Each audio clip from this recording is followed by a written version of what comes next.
Alright, what's up, guys? Devon back. Gonna take a first look at the 2023 Waste Management Phoenix Open field. Go over a little bit of a model that I've put together so far, and then gonna talk about kind of guess where I think some of these guys are gonna end up pricing wise on Draftkings. So let's go ahead and jump into it. Get over to Fantasy National. Hold on. Boom. Alright. So, the model that I made for this week is 20% on strokes gain off the tee, 25% strokes gain on approach, 5% strokes gain around the green, 10% strokes gain putting, 10% strokes gain par 5, 10% opportunities gain, 10% par 4, 450 to 500 yards, and then 10% on proximity 175 to 200. So looking at TPC Scottsdale, it's a par 71. It's a little over 7,200 yards, and the greens are Bermuda grass. And as you can see, last year this was quite the birdie fest, and it's going to be probably again this year. Looking at the leaderboard from last year, so we had Scotty Scheffler and Patrick Cantlay go to a playoff. But before the playoff, they were at 16 under. Then you had Brooks Koepka, Xander Schauffele, and Sahith Theegala at 15 under. So pretty tight top of the leaderboard there. Yeah, this is you're gonna have to get into the mid-teens. Who knows, possibly low 20s at this event. And so looking at the breakdown at the holes here, everyone gets excited about number 16. The stadium par 3, and if someone hits a hole-in-one, for God's sake, we're gonna have to wait for 25 minutes while they clean up the green with everybody's beer cans and shit. When Sam Ryder hit that hole-in-one last year, it was insane. So yeah, I think it was on Sunday too. It was just wild. It took them forever to clean up the green, and it just backed everybody up. So, as you can see, the par 3s on this course are all under 200 yards. Number 4 is 183. Number 7 is, I'm an idiot, I can't read. There's one over 200 yards. Number 7 is 215 yards. Number 12 is 192 yards, and then 16 is 163. Some of your key birdie holes, all these holes have almost a 15% or higher chance of birdies. The only holes that don't are that the number 7, the 215-yard par 3, that's only got a 9.5% birdie rate. Number 8 is a par 4, 475 yards. It's only got a 13% chance. And then looking at 11, which is a par 4, 472, and number 12, which is a par 3, 192, only 11% chance on those holes as well. So there's a lot of scoreable holes here, but there's also a few tougher holes that you're not going to see a lot of scoring on. Most of these par 4s are within 400. Excuse me. 400, 450 yards. 17, depending on the day, the pin placement, wind direction. 17 could be drivable, and we could see possibly eagles on this hole. It's only 332 yards.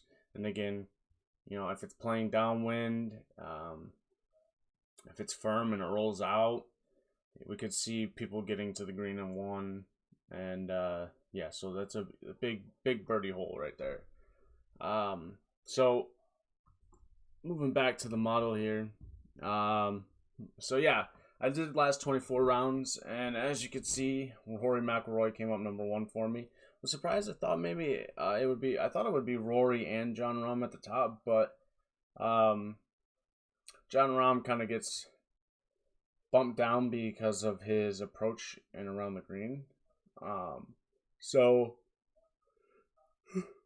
excuse me.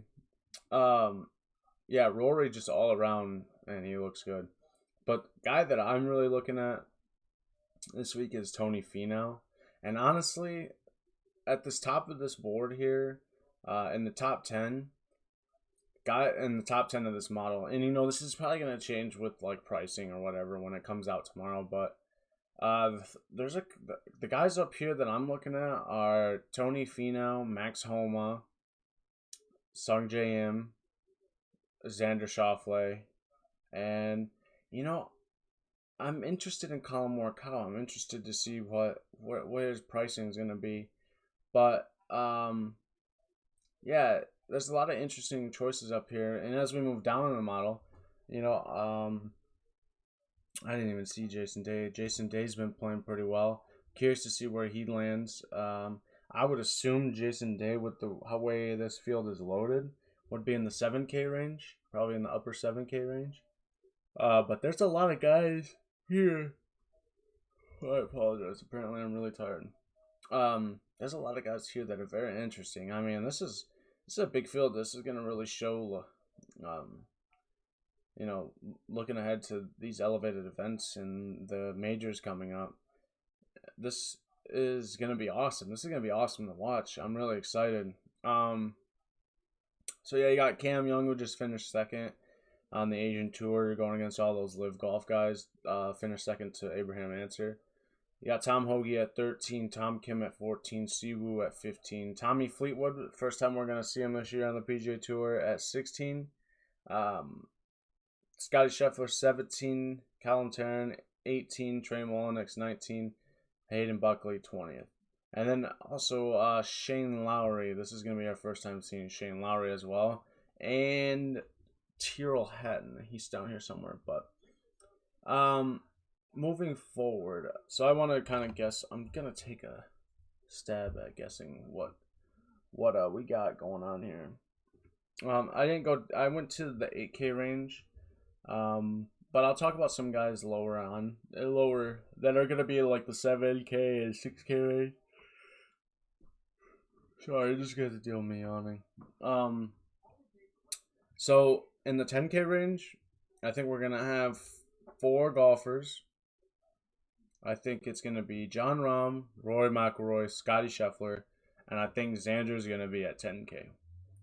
And then moving into the 9K range, my guess is going to be we're going to have a 9K range with Patrick Cantlay, Tony Finau, and Justin Thomas at the top. And then you're going to have Colin Morikawa, Victor Hovland, Matthew Fitzpatrick, Hideki Matsuyama. And I want to say Spieth, but honestly, with the way Spieth played this week, it wouldn't surprise me if you see Spieth possibly like at the top of the 8K range, but I doubt it. I think he'll be in the 9K range. And then moving down to the 8K range, just some notable names. Sam Burns, Sung J M, Shane Lowry, Tommy Fleetwood, Cam Young, Tom Kim, Tom Hoagie, Corey Connors, Keegan Bradley, Siwoo Kim, Billy Horschel, Tyrrell Hatton, and I think Taylor Montgomery will be in this range, and I'm going to tell you right now, if Taylor Montgomery is any cheaper than $8,000, he's going to be 100% in my lineups on Draftkings. This kid, man, I mean, I guess I shouldn't call him a kid. He's the same age as me. But I think this could be his breakout event. I think just kind of like what Sahith did last year at this event. Held the lead going into the final day, and he just couldn't at the end make it, finishing, what was he, tied for third. Man, I'm so sorry for yawning. But yeah, he was tied for third. And he hung in there. So I think Taylor Montgomery, especially with his driver, I think he can do it here. But some of the guys that I'm really interested in Xander Schauffele. I'm really interested in Tony Finau. I'm interested in Hideki Matsuyama and seeing where he comes out in pricing. I think Sam Burns is interesting. Sung J.M. is interesting. Billy Horschel is really interesting to me because of his course history here. And I think he'll probably be lower owned because he did not have a good time out the last time I seen him. And like I said, Taylor Montgomery. Some other guys I'm looking at, Ricky Fowler. I think he's got a great course history here.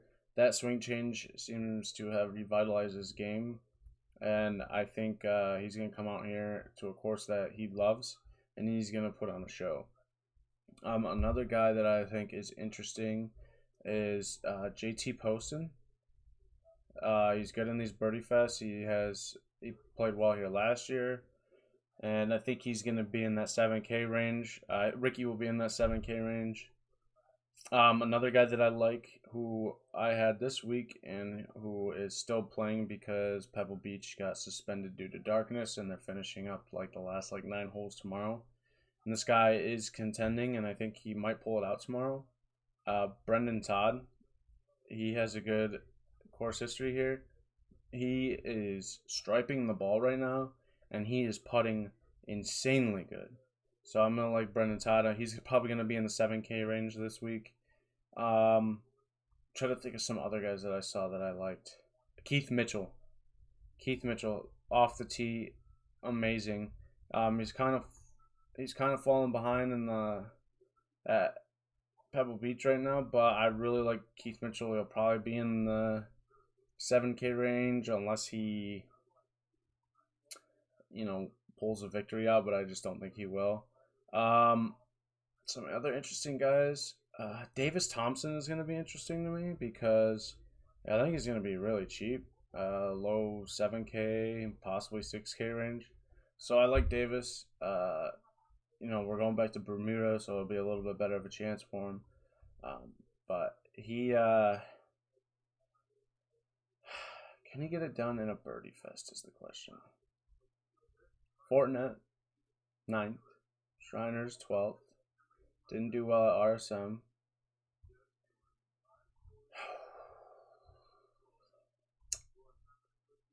I don't know. It'll be interesting. I think it. We'll see what his price is, but I do think he's interesting. Some other guys that I'm looking at. Will Gordon, after this terrible week he had at Pebble Beach. Bombs it off the tee. 75% on, or almost 75% on greens and regulation. I think he missed the cut if I remember right, or he fell hard on the leaderboard today. I can't remember. I think he missed the cut though, so I think people will be off him. I think maybe we'll get him a little bit cheaper. But I like that Will Gordon play.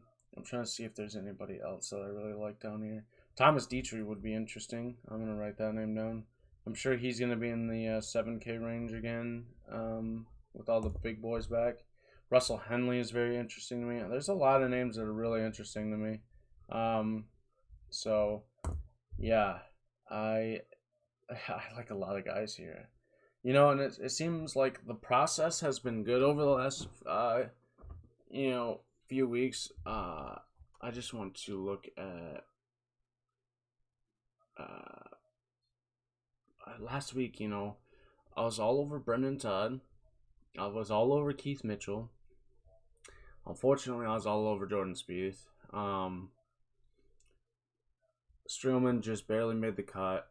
Troy Merritt lost it terribly on Saturday.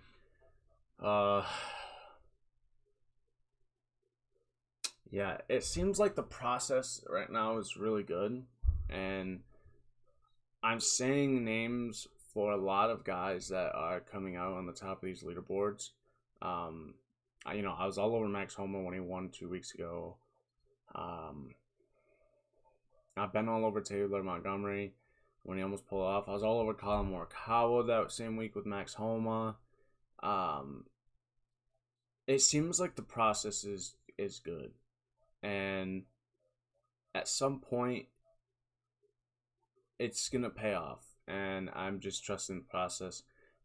Each week I'm making a little bit off of what I'm putting in, and the Max Homa win helps last week, and Right now, actually, I'm sitting on I think it was a 60-1 live bet that I made on Brendan Todd, and hoping maybe that'll pay off tomorrow. But yeah, so the process is getting there, and I think I'm seeing a lot of names for people that are really showing up at the top of these leaderboards, and yeah, so I'm excited getting into the bigger fields and getting into the players, the masters. I'm really excited, and hoping we can win some big money coming up here soon because it seems like the process is that close. So, thank you to everybody that has subscribed recently and has left likes on the videos, and I'm hoping that these videos are helping you just get some names in your head. So tomorrow I'll be back for the Draftkings show and the betting show. I could do the betting show right now, but I haven't made any bets yet. I'm gonna let the board kind of wind out tomorrow. The odds are already out, but I haven't made any bets yet. So we'll have the betting show and the Draftkings show tomorrow night. Hopefully pricing doesn't come out too late and I can get a good look at everything. But with Pebble Beach going on, still might not get pricing until later in the day. So, but let's get a good week this week. Really excited for the Phoenix Open. Excited for Super Bowl this weekend as well. It'd be cool to be able to watch golf all day. I'd like to call it the Super Bowl of golf because it's just so hype, and the actual Super Bowl in the same day. So hopefully we could get a big win this week, and yeah, I will see you guys tomorrow for the videos.